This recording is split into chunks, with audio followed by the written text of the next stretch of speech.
আসসালামু আলাইকুম।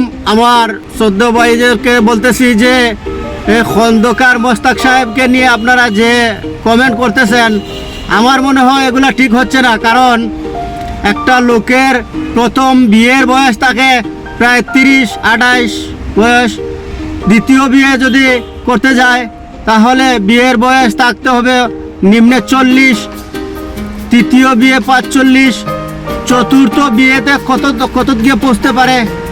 তাহলে খন্দকার মোস্তাক চতুর্থ বিয়ে করে নাই, দ্বিতীয় বিয়ে করেছে।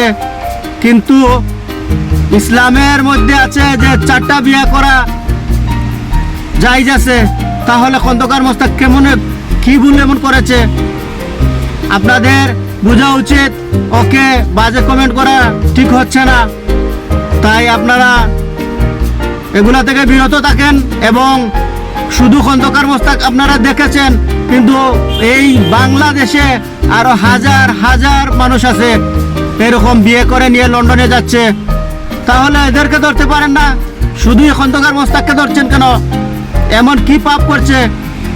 4টা বিয়ে করা যায় জরুরি, কিন্তু আপনারা একটা বিয়ে করে নিয়ে বসে থাকছেন কেন? একটা বিয়ে করছেন ভাই, 2টা বিয়ে করার তো কোনো সাধ্য নাই। বউয়ে পেটানি দেবে, বউকে ডরাইয়ে, বউকে ভয় পেয়ে আপনারা এত বিয়ে করতেছেন না। তাহলে খন্দকার মোস্তাক কি ভুল করেছে? ওর বউকে তো রাখতে তালাক দেয় নাই এবং ওকে বুঝিয়ে সুঝিয়ে সেই আর একটা বিয়ে করছে। এটা তো ভালো কাজ করছে। তাহলে কেন আপনাদের এত জ্বলে কেন? এগুলা ঠিক না রে ভাই। আরো 4 জন মানুষ এগুলা শুনে বয়ে বিয়ে করবে না, বউকে না আপনাদেরকে বয়ে বিয়ে করবে না।